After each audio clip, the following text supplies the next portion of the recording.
Hello and a very warm welcome to a special series by ETGCC Studios in association with KPMG. Now, we are thrilled to bring you an insightful dialogue on emerging technologies at the core of building for the future of GCCs. Now, over the past 2 decades, global capability centers have evolved from transactional support hubs to strategic value creators that are driving enterprise transformations. As technology, talent, and global priorities do continue to shift, the GCC model stands at an inflection point, redefining its scale, scope, and purpose. So, on that note, please join me in warmly welcoming a very esteemed panel of experts today who are some of the frontrunners of the GCC ecosystem in India. Joining us are Geetanjali Khatri, EVP and Country Head, Capgemini Invent India and GCC Practice Lead. Rohit, Head Technology and Site Leader, Wayfair. And Sushant Rabra, Partner and Head, Digital Strategy and Transformation, KPMG India. All right, a very warm welcome to all our esteemed panelists here today. Thank you so much for joining us on ET Studios. Such a pleasure to have you. Great to be Thank here. you. Great. Same here. Thank you. So, we're here to deep dive on such a relevant topic, right? We're going to discuss and really understand from each of your very varied perspectives what role is emerging technology really playing today when it comes to the development of GCCs and the future outlook overall. Such an imperative question. So, just to get kick-started right away, maybe each of you can tell us a little bit about what would you say is that one emerging tech that is going to fundamentally change the way GCCs function. Perhaps we have some similarity here, but it would be great to also understand why from each of your perspective. Geetanjali, would you like to kickstart? Yeah, absolutely. And as you correctly said, very imperative. GCCs are mushrooming and the adoption of the technology and emerging technologies are equally crucial. So I would say 2 points from an emerging technology standpoint. I always believe one is the ways of working and then is the technology adoption. So from a ways of working, I believe GCCs today need to become native AI organization. And that means that there has to be the right combination of roles, which we should be very clear what AI can perform and what a human AI chemistry or combination can perform. Sure. And I think that is very important when we acknowledge and understand that. A quick example could be, in every business process, there is a maker and a checker. And if you look at maker being done by an AI and checking will be done by the human AI validation. Sure. And if we keep that as a ways of working as an objective for us, the technology from which is very important, I would say 2. One is the convergence of AI and agentic AI is becoming important. Yes. For building a strong autonomous organization which is AI responsible, AI ready. And 2, I would say, which is emerging, and we'll see it very soon, is AGI, yes, which is artificial general intelligence, and that will actually make everything self-sufficient, self-service, self-sufficient, end-to-end, makers, checkers, all put integrated and come together. So I think we need to be ready for that. Absolutely. Wonderful. Thank you for that. Rohit, your perspective? Yeah, look, I mean, generative AI is on everybody's mind, and that is the biggest thing that has changed and is changing across. So it's going to hit every aspect of tech, non-tech, all kinds of GCCs. Not just GCCs, world over, every company is taking. So if I look at how it is going to impact GCCs, I would sort of divide it up into 2 or 3 different parts. And one part is companies that are working in ops, right? Whether it's finance ops, HR ops, any other operations. That is going to see fundamentally a very big change. It was all about numbers, number of people. It's going to switch to how is it that we can build systems that can actually start making things do much better. So I think that's going to be a very, very big change that's going to happen in this space. Then comes the middle space of GCCs, companies like ours, which are working in high-tech space. There's going to be a lot of change there because the efficiency norms, how are we going to use generative AI to write better code, test better code, build more efficient systems, are going to be a very critical part of that story. Then comes the third part of the story, people who are building models, right? Companies like Google who are doing a lot of generative AI work now in India, a newer set of companies that are coming in. They are going to fundamentally look at a very high end of science talent pool that's going to come in, build the next generation of models that are going to be out there. Maybe a lot more open source work is going to happen there. So I feel between the three of them, you're going to see very different and distinct ways in which the same technology is going to be used in different ways for us to be able to fundamentally change how we do things. Absolutely. And we're going to deep dive so much into this. But before that, Sushant, yeah, wonderful to understand your perspective as well from your vantage point of working with such a wide cross-section of industries, geographies. What will be that one big emerging tech that will disrupt everything? Well, I would say the cognitive center of gravity for organizations is obviously going to be the GCC.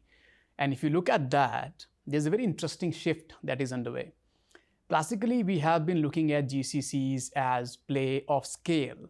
So when you talk to a GCC head, he will tell you, I have 15,000 people, 20,000 people, and so on. But when you talk about AI, the gains of AI don't accrue necessarily only to the center. A large part of that actually goes to the organization and maybe the HO. So I think there is a big change in terms of that dynamics that will play out. And therefore, when I talk to leading GCCs in this space, what I see is that they are heavily moving into AI platforms domain.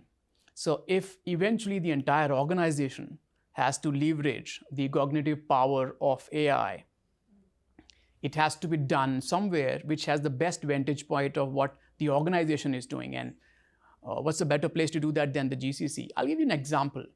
One of the large high-tech GCCs, they are building what is called as a world model. And you might be intrigued to say, why do we need to build a world model, right? But we live in an era where every morning you look at the news and see what has changed, yeah, geopolitically. And if you were to go back to your linear supply chain or linear finance models, some of those models don't apply anymore because the boundary conditions don't exist. So if that is the case, what they are building is a world AI model which will predict various scenarios. It could be a shipping lane closing, or it could be few suppliers not being able to supply to you because of n number of geopolitical reasons and so on. And then that model is coupled with what is an organizational model to say, what does this scenario mean for me? And hence, going back to the original point I mentioned, they are the cognition nerve center. They are the brains of the organization. So they can actually determine in each of these scenarios, what will it mean for me as an organization? Then they can execute that through swarms of AI agents, as Rohit was mentioning, and take it forward for their organization. So I would say fairly exciting time to be in GCCs and playing in AI. Absolutely. I couldn't agree more. And again, that's... Just to build on that, actually, if you look at technology is always seen as an investment, but I also see this as a evolution and a disruptor in the current state of GCC, helping us to be more leaner, but with a higher velocity, which we deliver. Yeah. So I think then the CXOs, they see actually the investment of the technology paying. And again, I think very important because AI is sitting on a very strong foundation of data foundation. Yes. And yes, there are gaps, and let me explain it to you. See, we all know, all organizations, okay, including us, we all are sitting on different data estates. I think they are not, they are doing their individual functions pretty well. We are giving good analytics, good reporting, good decision making. However, they are fragmented. They're not talking to each other. And today, the way, that is the biggest gap. And two, we need to leverage AI with the right data foundation in place. We need to leverage AI to enable us for this integration of data estates to give a single point of view. Absolutely. And so that's being important, and also not just give that view, but also help us to industrialize AI to scale and make us responsible AI, which is equally important. So to answer to this challenge, and very important one to solve, here I would specifically talk about what Capgemini has done. we have built a very proprietary model, which we call very proudly as Resonance AI Framework. Okay. Now, this Resonance AI Framework is actually helping us in bringing 3 waves of AI value across those 3 waves. And those 3 waves are what I call it as access, then adapt, and then adopt. And from an access standpoint, what is very important, very simply put, is nothing but AI essentials. There are licenses, there are partners, there are the right infrastructure to be put in place, including data, is essential for us to move ahead. And then what is important is the AI access, with access, which is what I meant to say is our AI readiness.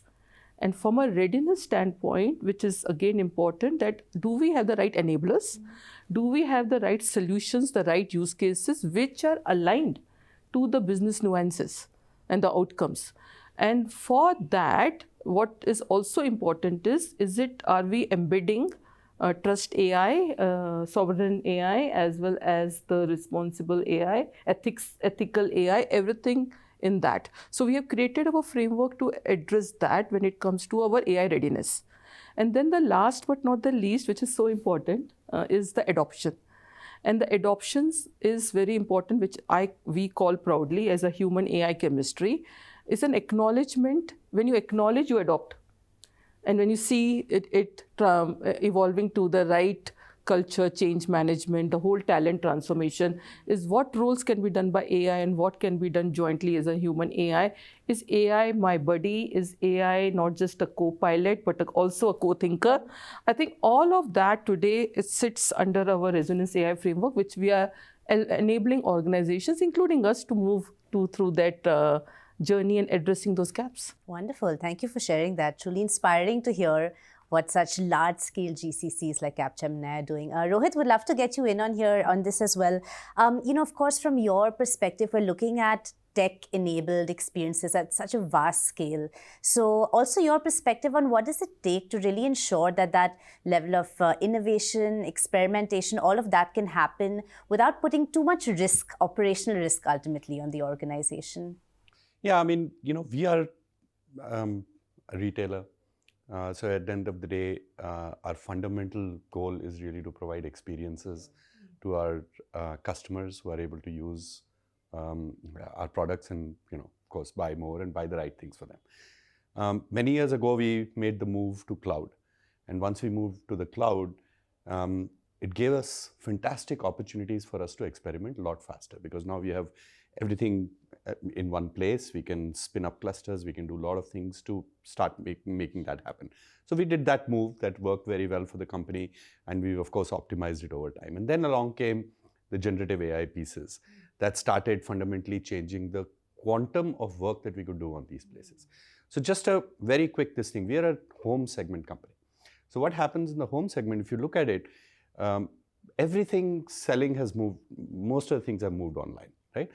Couple of sectors that have resisted the online move have been apparel and home. Why? Because home segment fundamentally lends itself to a little bit more touchy-feely kind of an environment in terms of what we're doing. What now the technology that is enabling us is able to do is actually create superior experiences than an in-shop experience. So if you, for example, went to a furniture shop and you decided to buy a sofa, you are doing a math in your head to figure out how is this sofa going to look like in my home, right? That's a math that we are naturally inclined to do. And as I always tell people, if you're married, you cannot imagine how two people can think so differently about how it's going to look like. And then the salesperson is doing transformations for you there. Now we have the ability to do that entire thing online. So what we are now building experiences at very low risk is for ability for people to, for example, take pictures of their home and say, you know what, I like this kind of furniture. And we can actually go and furnish your room and tell you how it's going to look like. And then there are these, great experience, like these lenses that are coming in where you can visualize it in that aspect of it. So now with the whole technology coming in, your ability to move to cloud and generative AI, you are able to build really strong experiences which are now able to get us to move a lot of people who traditionally would not have come and shopped for this online. But now they are coming and shopping online because we believe that is fundamentally a very low risk aspect for you to do it. So that is allowing us to experiment so much faster. And with the speed at which these models are changing and the capabilities are changing and the ability for us to generate views is becoming better, not just us, the entire industry is doing that. So that I think is helping us tremendously. So we believe it'll be a step function for us and a lot of other retailers to actually move to much superior experiences at a very low cost, very low risk as well for us to be able to do. Wonderful. Yeah, truly very exciting times there. Wonderful. Sushant, once again, let's get you in here again from your perspective, because of course KPMG's goal and focus is so much on this transformation work that you do with so many industries. What would you say in your perspective is some of the biggest challenges that you see GCCs facing today? Like, what are really some of the zones where GCCs are struggling, especially when it comes to adoption of technology? And what sets apart those who are doing it right versus those who are not? Well, as they say, every happy family is the same, but every unhappy family is unhappy in a very unique way. So let me start by telling you how the GCCs, which really don't take advantage of the AI wave, what is it that they don't really do right? So in that sense, from a GCCs which are not able to really make the most of AI wave, I would cite a few examples. The first typical challenge that I see is data. An AI engine cannot run on empty, right? Now, we see data that is segregated, which is siloed, which is not fresh, it's stale, it's contaminated. You really can't run a very effective AI adoption opportunity on top of what you have there. Second one challenge that I see is the perpetual pilot syndrome. Because everybody wants to do AI, so you will see 1,000 flowers bloom, as they say. But obviously, eventually that leads to a challenge, because you will have challenges in architecture, in consistency, in security, in governance. And you can't weed them out because you see there are business cases behind all of them. So how do you actually make sure that you don't kill innovation, but at the same time you have adequate safeguards to protect the company? That's a balance which sometimes people don't get right. The third key challenge that I see is in terms of talent. So everybody talks about AI and building new models or custom models. And I'll be very interested to see how Geetanjali has been able to find and attract the right people to build that AI platform. But it's incredibly hard. It's incredibly hard to attract that AI talent and also hold that AI talent within your organization once they get to it. They are always on the move. They are always looking for something new. So it's incredibly hard. Now, there are, of course, many more challenges, but one other challenge I would like to mention before I move to what things people are doing well is the entire friction, if I can use the word, between head office and the GCCs, right? AI is in vogue and everybody wants to be successful. So who takes the credit? Who takes the benefit of something being done? So the GCCs where they haven't been able to solve that problem effectively, and there's no very strong senior level sponsorship, they run into challenges because you see that the initiatives get stalled, initiatives don't scale up, and eventually that's opportunity loss for the organization. But on the other side, if you see people who have done really well, what have they consistently done?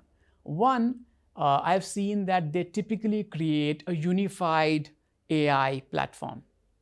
Not in the sense that you are only using one model, but there is a consistent way of approaching AI. So you would set up a standard platform where all your data pipelines are going to come and converge. You will set up standards, you will set up guardrails, you will set up access to various models through that unified AI platform, and then you actually give it to your teams.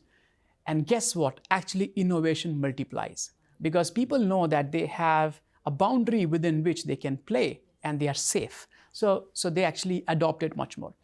The second thing that I've highlighted in some of the previous conversations as well, you need to take a private equities lens to AI projects. Not every project is going to be successful.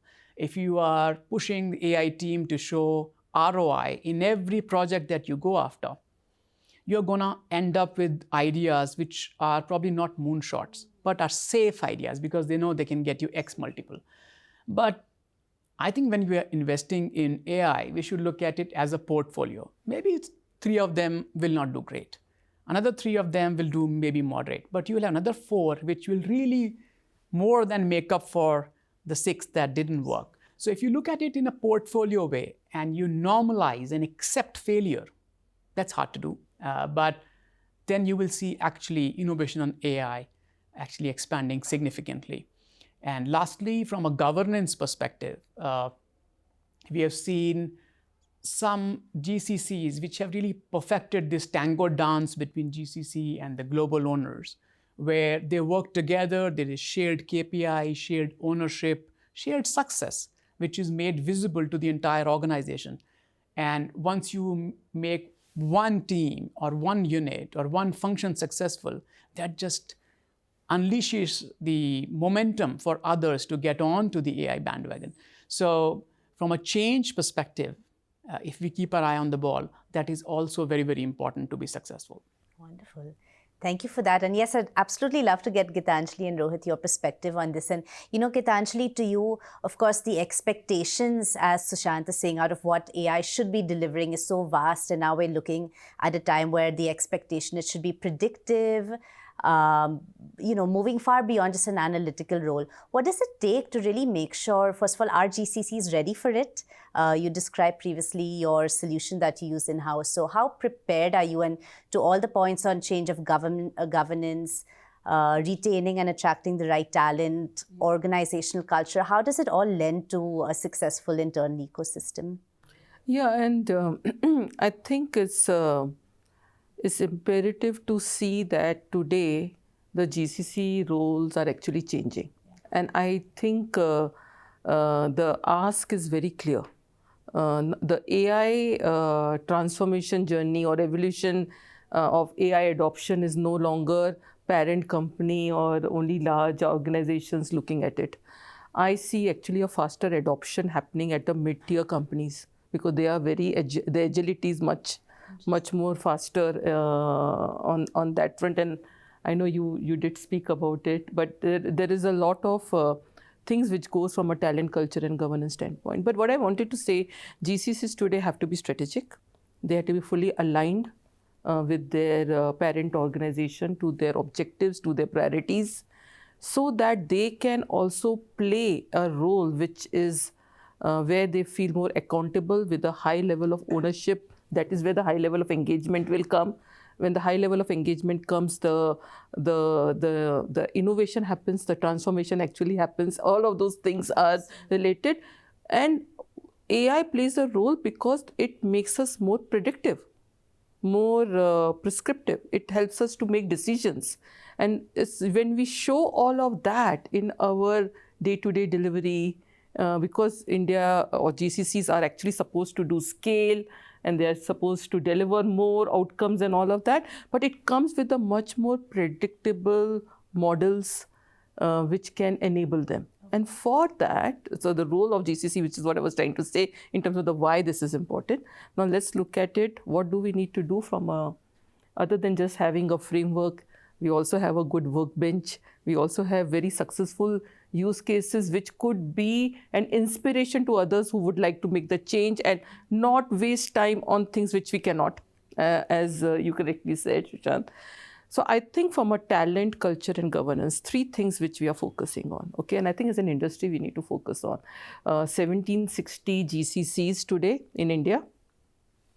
India has a role to play with 1.9 million. This is all the analyst advisors report out. 1.9 million technologists and technocrats working in GCCs. I would say only 20% of them actually would be playing that strategic role, which I just mentioned earlier. Right. From a GCC, 17 to 20% is what we see as a number. And when we know that's a concern which the GCC today are going or facing. What we see is missing is there is this cross-functional, cross-domain cross-system integration mindset to adopt, to learn the technology. And that is why I think when we're looking at talent now, they're no longer, along with data scientists, I'm not saying data scientists is not important, absolutely important. We need to hire data scientists, but we need to hire decision scientists. Are they even thinking that way? We need to make decisions. Number one, I would say look at BI analysts today. We hire them, but we also hire AI ready workforce, which agentic AI, let me be more specific, agentic AI workforce, which are either the architects or the developers, right? So that will bring that mindset in your working, decision making. The second one, when it comes to culture, I think I strongly believe, this is one of my favorite thinking, India is no longer back office, forget just GCCs, okay? India's role is not just service model or service-based delivery. It should be outcome-based delivery. That means more accountability and more ownership. That's the mindset we need to change when it comes to change management, culture and change management. And the last, governance, which is again very important, is no longer for me only a model-based oversight. You know, we are evolving from a model A to model B. No, I think it's decision oversight. Which unit is making right decisions? To my earlier point, how are we getting more leaner? It's not about replacement. It's about leaner, productive, innovative, predictive, outcome-driven.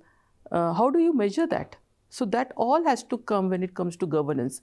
So decision-making oversight. So decision scientist, outcome-based, cultural change mindset with accountability and ownership, and decision-making oversight. How prepared are Indian GCCs for this decision augmentation as we are discussing, just in a line according to you? No, I think this comes from top down. The board, the CX, the decision makers, right from the board up to the all levels of hierarchy. Information is a key. It was always a key when we were doing paper-based. It was always a key when we moved digital. It was always a key when we are AI-enabled. As long as we use that information to leading indicators, yes, not to be defensive, but to look forward and predictive. So I think we need to do that. And for that, we need to empower.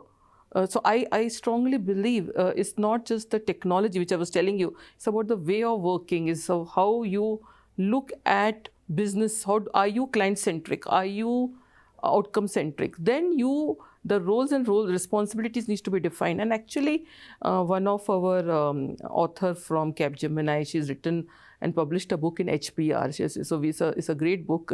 It's called Gen AI for Managers. It's in HBR. It's Capgemini published.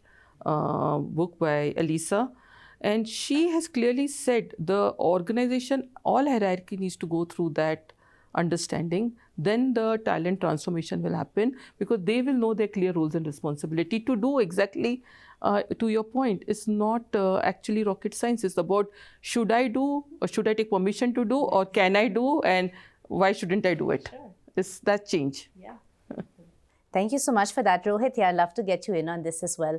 I mean, similar thought process here, right? What does it really take to trust the emerging technology to contribute to this, let's say, decision-making augmentation as one, the required governance, culture shifts that you think are very necessary? And of course, coming from your industry, we're looking at a space where potentially the Indian front could be really the owner of the product KPIs ultimately. So again, what role is all the emerging tech playing here, and what are the shifts that we need to see behind it all? See, there are two aspects to look at it. One is the cultural shift that's happening in general, where, I think you very rightly said, where the GCCs are not just back offices anymore. There's very strong ownership of outcomes that are owned by organizations here. There are large stacks of, full stack ownership is there for a specific area that you're driving, right? If you're working on supply chain and you're working on findability and locatability of our products, we actually own everything end to end. So we build everything on top of that particular stack. So that ownership has become very strong, right? That's where GCCs have been traditionally moving across, and it is beneficial both for the GCCs as well as for mothership as well. It feels sometimes like mothership is trying to hold them back, but in some sense it works, and it's a win-win for both sides. And that's the shift that's happening. What is, I think, also critical is that the new emerging technology that is coming in, especially in generative AI space, right, and a lot of cloud as well, I don't think anybody has a great answer of where it'll get to, right? I think to your point of number of experiments, right? I mean, I think MIT did a study where almost 95% of the experiments failed, right, in terms of what was happening. But it's not important the 95 that failed, it's one of the 5 that succeeded, which actually fund almost everything. So I think what is happening, what needs to happen in the GCCs world and the overall world in general is that people have to start thinking and re-looking at the entire aspect of how they are building their software, how are they building their processes, how are they getting the output of what they are trying to do. That is very important. And when we look at our systems, we realize that a lot of entry-level engineers don't have experience, but they are already GenAI aware. A lot of mid-level folks for whom I worry the most are very smart, they understand the system very well, but they are not as GenAI aware, right? I mean, go back and my kids use generative AI more than I do, right? So in some sense, I think those mid-level managers, I think, as the ones that are actually going to have an interesting challenge. So if we can, and of course, leadership is figuring out how to go get this done end to end. But if we can actually build that sort of shaft between the large level, senior management, the mid-level moving towards this direction, and the younger generation giving it the, sort of the push, we can create an ecosystem that I think will be very good for experimentation. I think that's the part that we need to get through. I think the GCCs can do it faster sometimes than the mothership, partly because sometimes we are removed at a different location, so we have a little bit higher focus at times. But it has to come inherently by moving up that ladder to say, I own it, and not that, okay, somebody asked me to do this and I'm doing that. I think that is the shift. So we, for example, enable all our engineers and even non-engineers, our finance team, our legal team, everybody with generative AI tools. Standard. You come into the company, you get them for free. And then we actually almost track how much everybody is using, right? And then we go look at it. And interestingly, very surprising fact somebody said was the legal department was using it a lot, right? Because it's very valuable for them. So I think as we establish that, we feel we're going to create fantastic output of what we are trying to do. And I think we are well positioned for it. And again, coming from your vantage point, how close or far are GCCs like yours to seeing that shift really happen, where the ownership ultimately is here in the hands of the GCC? Oh, I think a lot, right? We, for example, set up the GCC in a very different way. We were somewhat inverted in the sense that when we started the Wayfair Center here, we actually hired our leadership team first before we hired our engineers. So we're very sure that we want to bring in ownership before we actually hire the engineers, because we knew what the outcome was. We had learned from all the other experiences. So what we did in, I think, 2 or 3 years, people would have taken normally 5-6 years to do it. That's just not because we were any smarter, we just learned from what other people had done before. So I think we are doing that, and many, many GCCs that are coming in today are doing exactly that. And I think that is a fantastic place to start. Thank you. Wonderful. And Sushant, before we wrap, to bring you in here to kind of help pull it all together, ultimately what I think we are discussing is truly that being an AI native is ultimately the aim here for GCCs. What would you say are some of the step-by-step playbook to really move from experimentation stage to mass scale adoption across the entire enterprise? Perfect. And I think now we are talking about getting the money home. So it's interesting for everybody. So a few steps that I will suggest. In fact, I would say stage 1 would be to set up a fairly strong AI governance and direction, right? So unless you know where you're going, no wind is your friend. So you need to decide what is it that you really want to do and in which direction you want to move. And depending on the sector, if it is BFSI versus consumer, there'll be certain guidelines that you have to follow. So that's one. Second is actually do a triage of all the projects that you're running. You might have, like, again, 1,000 AI projects all around the company, but just do a triage and see what are the ones really worth betting on, so that you don't dissipate your energy. You are actually able to rally everybody behind those top 3, 5, 7 projects that you really want to do well. So do that. Third, I would say, is get the entire data pipeline right. Unless you do that, you will take off and you will run out of fuel midair. So from that perspective, looking at your data quality, data pipelines, your entire indexation, assessments, all of that is something that you want to put in as almost like your common goods which are available to anybody in the organization. So we speak about feature enhancements, embellishment of the data, all of that. Eventually there should be some authoritative source of that data and associated features that anybody or any relevant team in the company should be able to get access to, right, rather than trying to start on their own. Fourth is, I know the answer to what is a good architecture, I mean, we haven't solved that yet because things are changing every day. Every week we hear about one model taking over the other. So it's almost like a relay race where you don't know who will be the winner in the end. But one thing is for sure, everybody has to run within those swim lanes or those tracks. So set up some architectural boundaries, right? And these could be themes around, for example, sovereign AI. Where do you keep your data and where do you actually draw inferences depends on what the law of the land is. And consequently, when you're looking at your entire AI layout, you have to make sure the orchestration happens like that. Fourth is actually look at your entire talent pipeline.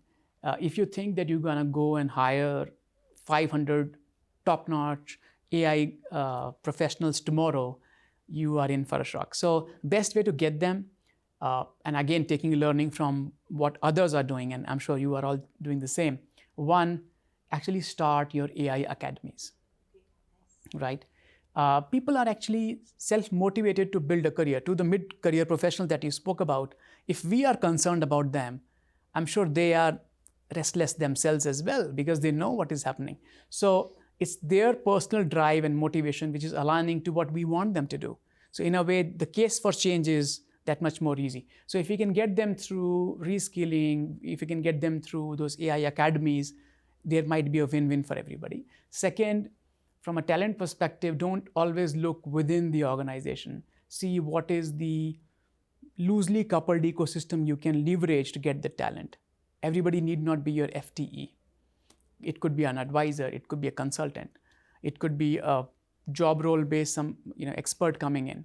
So look at where the talent pipeline comes in. And finally, a large part of AI of the future will be written by AI. So if that is the case, where is your synthetic AI talent?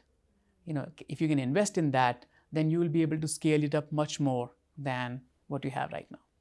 I think on the talent piece, I'm going to just let Geetanjali hire the best talent that I can hire from. And you said it right. I think I resonate with whatever we are talking on this topic. I think as the GCCs are growing and there's a strategic role what they play, the AI talent is not always, like for every other thing, it's not always going to the hiring route. It's we have AI Academy, I already talked about the framework, then you need to have a workbench with ready use cases, the assets, the labs to build those assets, which will help you to scale. I think all this is important and GCC has a role to play. We as advising to making it real for our clients, but also for the GCCs who are our clients. They today can make that investment, as you could say that, because we are here in the mainstream, making that change happen through the talent, through the assets, through the labs. Very, very important point to acknowledge and recognize that GCCs today can play that role by doing all these investments. Absolutely. Yeah. But an inspiring note to slowly start to wrap up. But before we do, I have a maybe the toughest question of all to ask each of you, which is that if you could leave one piece of advice to all our viewers out there, we're looking at leaders truly from the GCC ecosystem, on what is that one step they should take, something tangible, non-negotiable really, to build the GCC of the future, 2030, that we are looking at. What would that one piece of advice be, Geetanjali? I think for me, only one line. At the board level, the commitment has to be there to be whatever we define for AI-led organization to achieve the outcomes. AI is not an outcome. AI is a means to achieve those outcomes. So board has to make that as a key metrics for them, and they need to put the governance around them to measure that. And the measure is native AI organization readiness. Here are the measures of success. This will be the metric for us. Wonderful. Thank you. Rohit? I think the key aspect that is very important that GCCs need to get into the habit of picking up is the business context. I think we started off very early with just sort of executing some work to back offices, to ownership, to lot of innovation. But I think the key aspect, what drives everything, is the business. Everything that we are doing here is in the context of the customer, the business, whatever we are trying to do. I would not be surprised one day, maybe 2030, maybe later, that the situation may flip. If you look at today, I mean, we all use products that were conceived outside of India, run outside of India, and we are using them, and they work very well in our context. There is nothing stops our GCCs to be the source of that business when we flip that switch in certain cases.